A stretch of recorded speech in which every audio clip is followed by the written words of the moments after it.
vamos a ver, yo de entrada quisiera recordar una cuestión importante, y es que antes ya en alguna medida en la introducción hice una referencia, y es que estamos en un mundo de 8.000 millones de personas, que el cambio climático y el cambio de sistema energético y el alimentario, incluso la biodiversidad, no se resuelven en la comarca del Marquesado del Cenete, ni se resuelven en el lugar donde vivimos, se resuelven globalmente. El sistema alimentario está totalmente globalizado. El sistema energético está globalizado, porque es de base hidrocarbúrica. Y el cambio es un cambio que no es posible resolverlo en los esquemas de gobernanza y de estructura sociopolítica que tenemos. Ahí hay que afrontar todo el esfuerzo posible, pero no hay manera de salvarnos solos. Y, por tanto, es un cambio que necesita entender que la energía debe fluir a Marruecos, a Portugal, a Francia, porque estamos en el mismo esquema.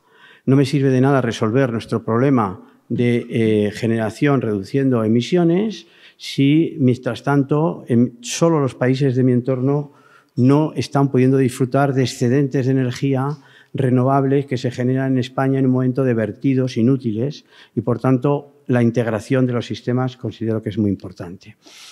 Hay un tema de reflexión básica. Hace mucho tiempo que hemos construido un sistema mecánico de reflexión mental, de que si yo conozco las bases de partida de cualquier asunto y tengo la lógica de cómo funciona, yo puedo prever el final. Yo vivo de eso, he vivido toda mi vida de ser planificador, por tanto, lo tengo absolutamente epigenéticamente incluido en mi código genético. Sin embargo, no es cierto, ya no es cierto. El futuro ya no es lo que era.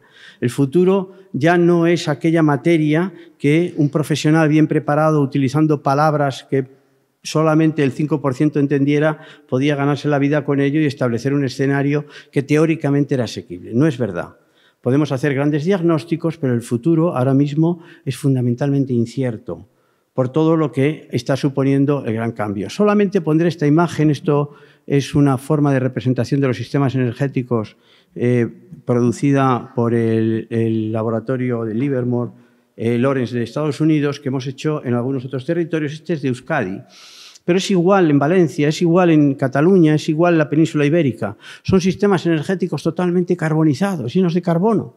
¿Por qué? Porque la mayor parte de nuestro consumo energético diario, productivo, colectivo, está fundamentado en motores de combustión, y solo una parte pequeña, minoritaria, está en la electricidad.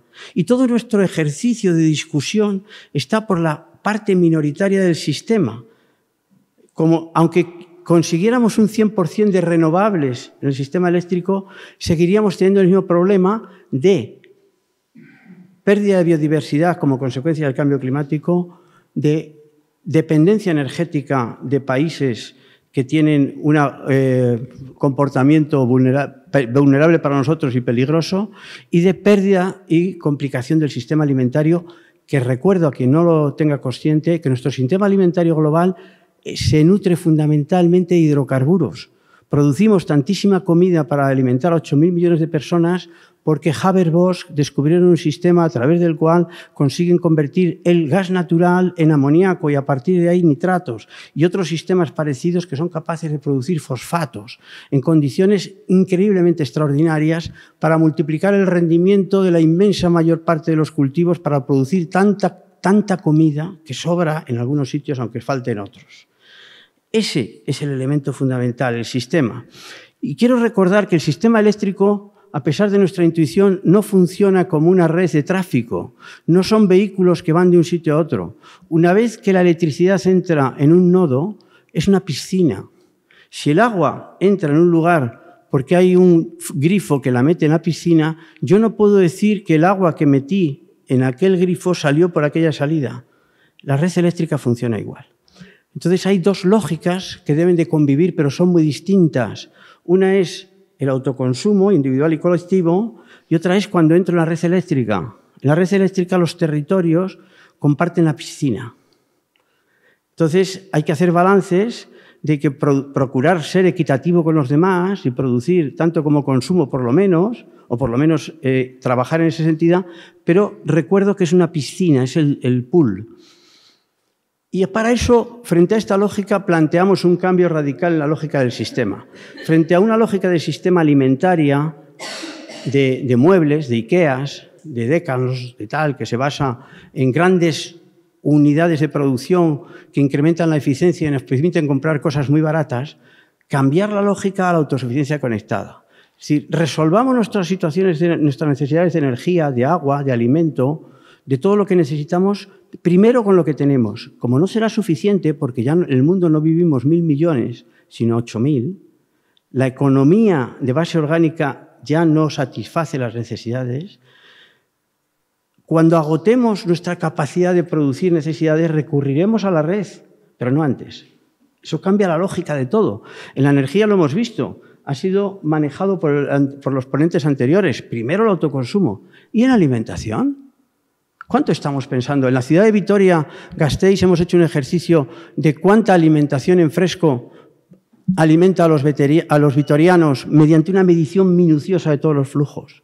El 2,5 de la alimentación de Vitoria procede de un concepto de proximidad evaluado en términos muy generosos. Eso quiere decir que ante un problema logístico, en Vitoria se comen unos a otros, porque hay una dependencia absoluta para la comida en fresco de cada día. ¿Vitoria es diferente de Valencia? ¿Es diferente de Barcelona? Es exactamente lo mismo. Ese principio es el principio que está detrás de los grandes consumos de energía que estamos ahora hablando y cuestionando. Luego, no es una cuestión de producir energía en mi cubierta, que es imprescindible para unos consumos energéticos. Es el conjunto del sistema lo que hay que cuestionar.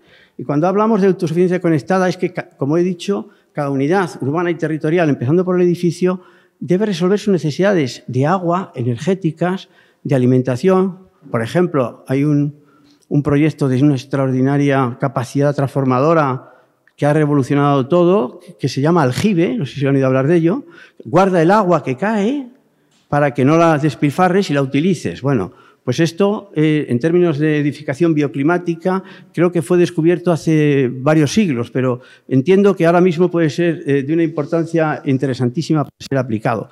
De estos temas ya han hablado los anteriores ponentes y, por tanto, no lo necesito, pero sí que hay un estudio de la Universidad de Finlandia, Loperranta, creo que se pronuncia, y que optimizando al máximo, llega al 22. En algún caso, como decía Joan, vamos a ser optimistas y vamos a ir al 25, pero no más. El resto lo necesitamos electrificar.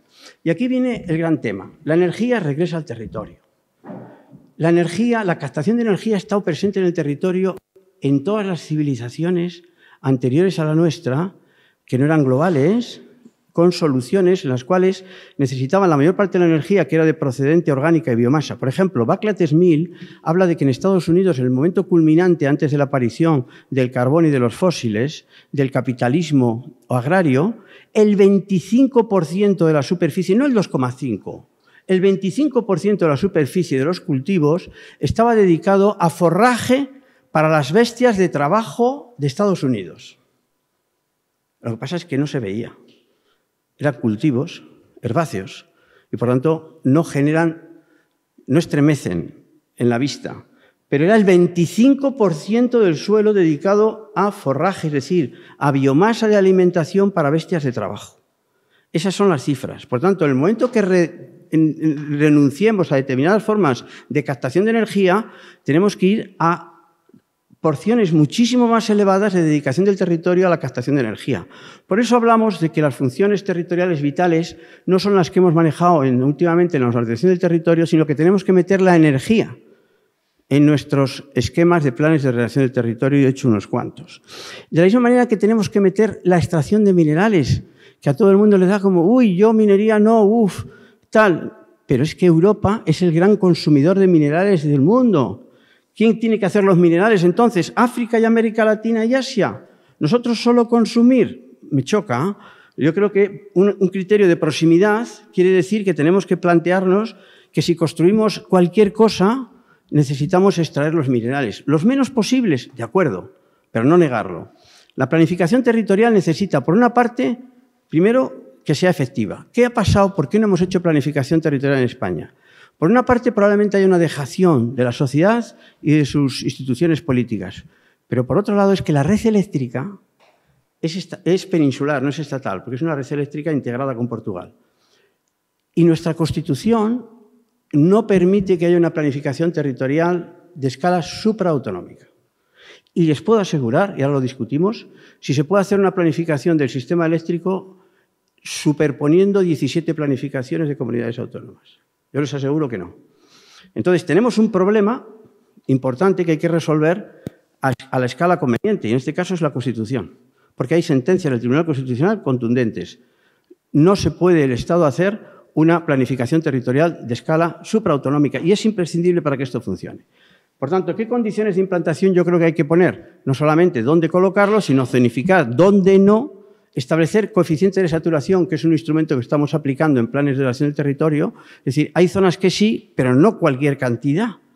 Hay una situación de acumulación sinérgica, como ha citado antes Amanda, donde establecemos coeficientes de saturación. Tenemos un parámetro bastante estudiado de 40 máquinas por hectárea en algún caso que nos permite establecer en lo eólico cuál es el límite. En el caso fotovoltaico es porcentaje de ocupación de superficie. En fin, hay instrumentos que se pueden desarrollar. Hay un tema que quiero citar. Desde mi punto de vista, esto es opinático. Yo es que soy espinosista, Baruch Spinoza, y Spinoza decía que somos parte de la naturaleza. Yo soy parte de la naturaleza. Por tanto, yo no tengo una relación con la naturaleza y si le quito, le pongo, le doy, le daño. No, yo soy la naturaleza, oiga. Entonces, como soy la naturaleza, me importa muchísimo qué está pasando con mi supervivencia dentro de esquemas complejos. Y cuando vemos las posibles causas de pérdida de biodiversidad, en literatura científica, podemos cambiar un poco el orden, pero las 4 principales van a estar por aquí. La primera, el cambio climático. Luego, lo más importante es dejar de emitir. El problema mundial no es emisiones, es acumulación de emisiones en la atmósfera. ¿Saben ustedes quiénes han sido los causantes del stock de emisiones de CO2 que hay aquí? Nosotros, Occidente. Ahora, ¿quiénes están emitiendo más que nadie? Los nuevos países. Luego, lo primero, cambio climático. Nosotros tenemos que dejar de emitir ya, porque ya hemos emitido todo lo que había que emitir. Está en la atmósfera. Segundo, destrucción de hábitats. Tercero, la agricultura químico-mecánica, la agricultura intensiva. Los 12 millones de hectáreas de manejo de agricultura intensiva que, según se producen los cereales y el resto de los productos, van al sistema agroalimentario mundial. No van a Valladolid, no van a Albacete, no van a ningún sitio, van al sistema agroalimentario mundial. Vamos un momento a los puertos, a ver qué es lo que se está cargando en los puertos. Luego, cuando estamos hablando de eso, estamos hablando de una pérdida de tal. Y esto es un tema importantísimo, ¿no?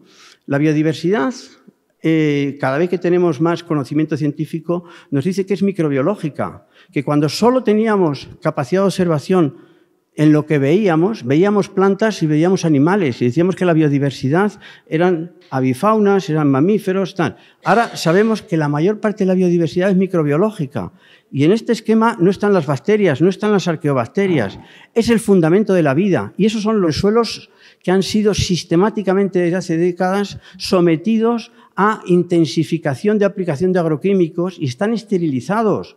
La mayor parte de las plantas fotovoltaicas se han instalado sobre suelos absolutamente infértiles, porque están sin capacidad de vida, porque llevan 40 años sometidos a agroquímicos.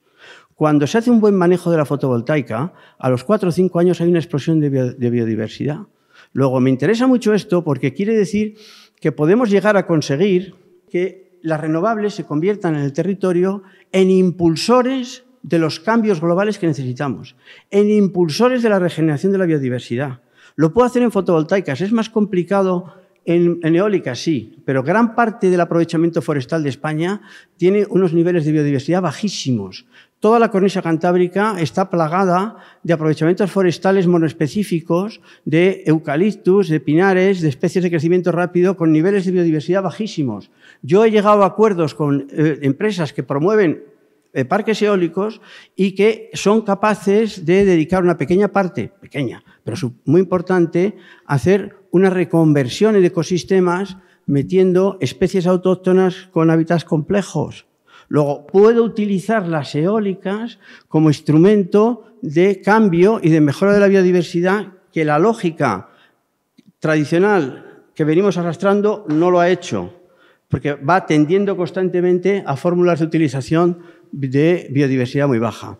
Y además, podemos conseguir que las eólicas se conviertan en un instrumento de generación de desarrollo rural en sitios que no han sido capaces hasta ahora, por razones X, me gustaría entrar en un análisis del poder y de las relaciones económicas, pero no puedo. Y por último termino con la innovación. Esto es un trabajo del JRC, que es un dispositivo que está en Sevilla y en otros sitios de innovación, y es muy interesante que este informe que acaba de salir está diciendo que en Escandinavia se ha producido una auténtica explosión en lugares periféricos de muy bajo nivel de población, en donde están aprovechando la energía renovable en grandes cantidades para hacer industrias intensivas en energía y generar una nueva dinámica. Esto nos interesa muchísimo en Valencia, nos interesa muchísimo la fábrica de Trujillo de diamantes, que está utilizando la generación de energía renovable en un sitio que no tenía ningún futuro y han creado una nueva actividad porque necesita mucha energía y la van a obtener de las fotovoltaicas. Por tanto, yo lo que entiendo es que no solamente tenemos que hacer el máximo esfuerzo en no generar ni un impacto innecesario, sino también en generar esta innovación para ponernos en verde, como está Escandinavia, en relación con la innovación en la intersección. Muchas gracias.